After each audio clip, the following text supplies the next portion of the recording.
Doctor, buenas noches. Mi nombre es Rocío Suyo y con mi grupo presentaremos lo que es la casación número 724-2018 Junín, que habla pues del principio de legalidad. Para empezar, yo les voy a decir las dos posturas que hemos optado con el grupo. El primero es que en el marco del principio de legalidad, la pena a imponer al acusado era de cadena perpetua. Sin embargo, los magistrados supremos, teniendo en cuenta pues el principio de proporcionalidad y los fines de pena contemplada en los artículos 8 y 9 del título preliminar del Código Penal, la Constitución Política y la Convención Americana sobre los Derechos Humanos, le impusieron al procedido 30 años de pena de pena privativa de libertad. Decisión que nosotros consideramos acertada.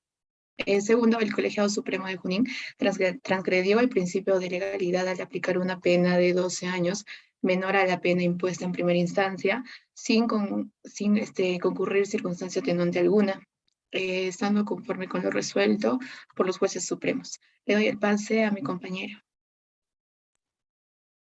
Buenas noches, doctor. Mi nombre es Nicole Meritipo Luque y a mí me toca hablar sobre la doctrina de la sentencia. Se observa en la sentencia que al inculpado se le ha condenado por dos delitos, como son los actos contra el pudor y a la violación sexual. No obstante, habría que señalar que estos tocamientos realizados sobre la menor en fechas anteriores a la relación sexual, si bien pueden constituir delitos independientes y de semejante naturaleza, perpetrados además en momentos diversos. No obstante, estos casos ejecutivos responden a una misma resolución criminal, como que llevan como propósito final el concretar a la violación y siendo así debe estarse a lo dispuesto en el artículo 49 del Código Penal y considerándose como delito continuado. El artículo 173 señala que el que tiene sexo carnal por vía vaginal, anal u bucal o realiza cualquier otro acto análogo con la introducción de un objeto o parte del cuerpo por alguna de las dos primeras vías con un menor de 14 años será reprimido con pena de cadena perpetua.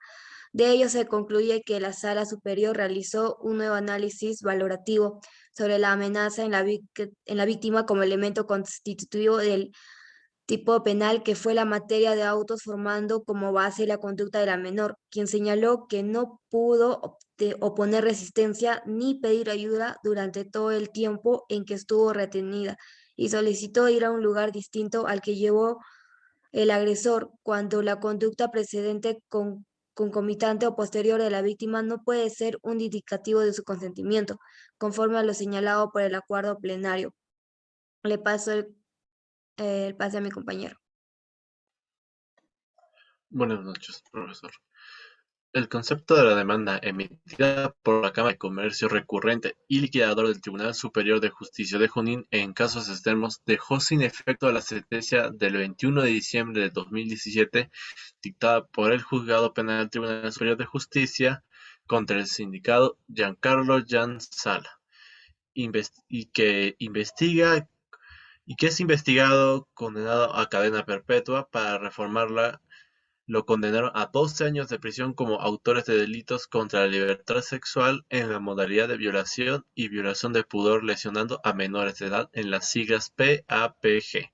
Y los demás aquí comprendidos intervino como relator el magistrado de la Corte Suprema Figueroa Navarro. La apelación fue admisible bajo la parte dispositiva del artículo 6 de la Orden de Agilidad de la Apelación por las siguientes razones: los fundamentos planteados por la señora fiscal de la Segunda Fiscalía Superior Penal de Junín en su recurso de casación. El Ministerio Público achaca la responsabilidad penal que hay un delito continuado en el contexto del delito del tocamientos inapropiados y hay una contienda real en el delito de violación de menor en su forma grave. Por su parte, en el artículo 9 de la Convención Americana sobre los Derechos Humanos establece que nadie será condenado por acción o omisión en el momento según la ley aplicable si el delito cometido no es un delito. Tampoco puede imponerse pena más grave que la aplicada en el momento del delito. Y el Código Penal establece en el artículo 2 del título preliminar: nadie será sancionado ni penado ni sujeto a medidas de seguridad por conducta que no esté tipificada por la ley vigente el tiempo de su ejecución como delito o falta no integrado en él. Le paso la siguiente a mi compañero. Buenas noches, profesor. Mi tema es análisis del demandante.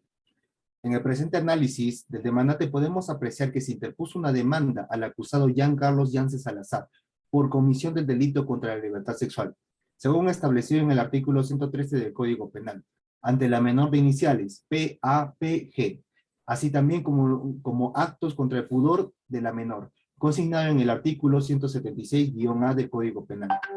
Hacia lo mismo, se establece la pena de cadena perpetua, como también el pago de la suma de 10.000 soles, por el concepto de reparación civil a favor de la parte agraviada. Todo esto resuelto en la resolución número 6 del 21 de diciembre de 2017. Tenemos que considerar que el acusado cuenta con grado de instrucción secundaria. Esto quiere decir que se colige y tiene un perfecto conocimiento de las conductas imputadas y él sabía que era de carácter delictivo. Nos apoyamos también mediante el artículo 50 del Código Penal, que especifica que si alguno de estos delitos se encuentra remitido de cadena perpetua, se aplica únicamente a esta, entonces, en el caso que los delitos prevean la sanción de la cadena perpetua, esta no podrá ser reducida a ninguna pretensión punitiva. Entonces, podemos decir que es estricto el cumplimiento del principio de legalidad, pues esta corresponde imponer al acusado la pena perpetua, o mejor dicho, la pena de cadena perpetua, por la omisión que se cometió, que fue de los delitos de violación sexual, así como los actos contra el pudor y el agravio de la menor, como se ha visto mencionado.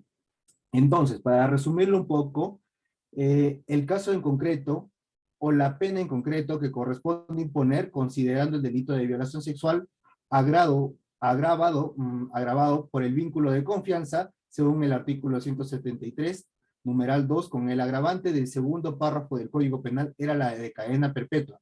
En ese sentido, lo decimos por el Colegio Superior, aplicar una pena menor a la que se estableció no parece factible para la demandante, pues se aprecian signos de violación sexual y abuso sexual, aparte de inducción a un abuso psicológico. Doy pase a mi siguiente compañero. Buenas noches, docente. Bueno, a mí me tocó exponer lo que es el análisis de la parte demandada. Bueno, Giancarlos Yance Salazar fue demandado por los delitos contra la libertad sexual, agresión sexual del menor de edad y actos contra el pudor, que la menor con iniciales PGPA, y se solicitó cadena perpetua entre su agresor y también el pago de 10.000 soles por el concepto de reparación civil a favor de la parte agraviada.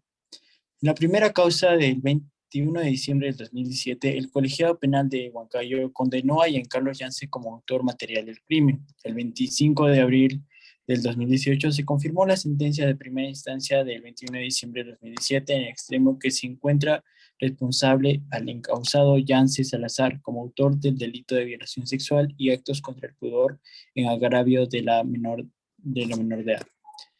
Otorgado por el Tribunal Colegiado Penal en Huancayo de la Corte Superior de Justicia de Junín, que condenó a cadena perpetua al imputado Giancarlos Yance Salazar y en retrospectiva confesó 12 años de prisión como autor de un delito contra la libertad sexual en la modalidad de violación al pudor, violación de minoridad y entre otras cosas.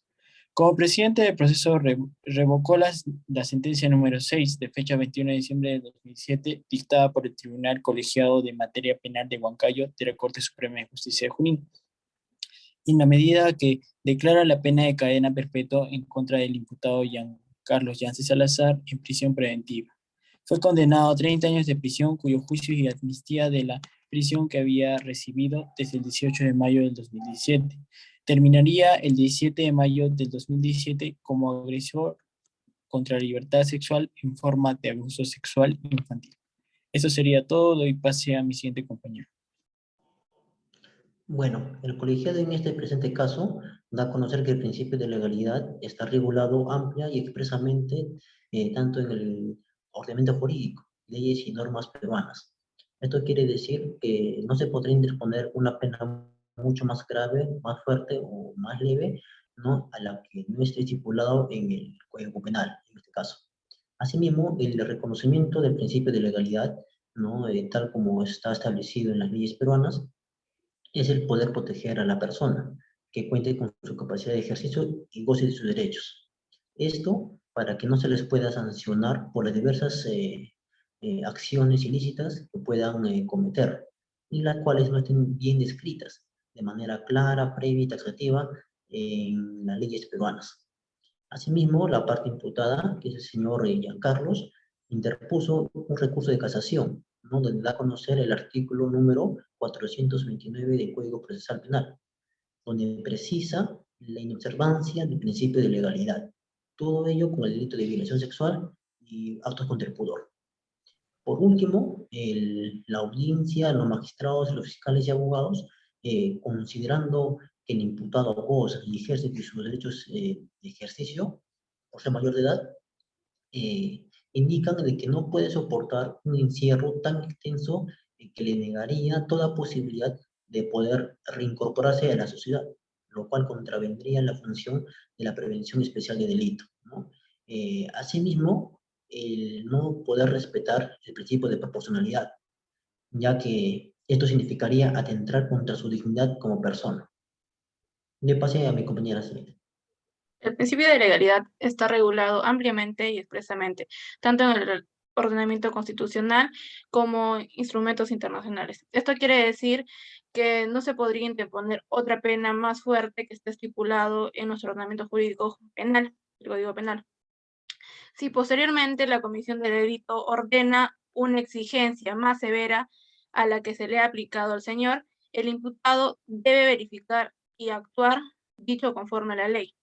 No puede colocarse una pena más fuerte al momento de realizar el acto ilícito. Si con posterioridad la comisión de delito ordena e impone la coacción de una pena más severa, será beneficiario el agresor. Entonces, quiero recalcar que lo que hemos mencionado y lo que han mencionado mis compañeros sobre la pena más leve y la pena favorable para el delincuente está siendo acreditado y dando un visto más severo a la pena privativa de la libertad, ya que el agresor debe cumplir con la pena imputada, ¿no? Y la reparación civil que está exigiendo la otra familia. Gracias.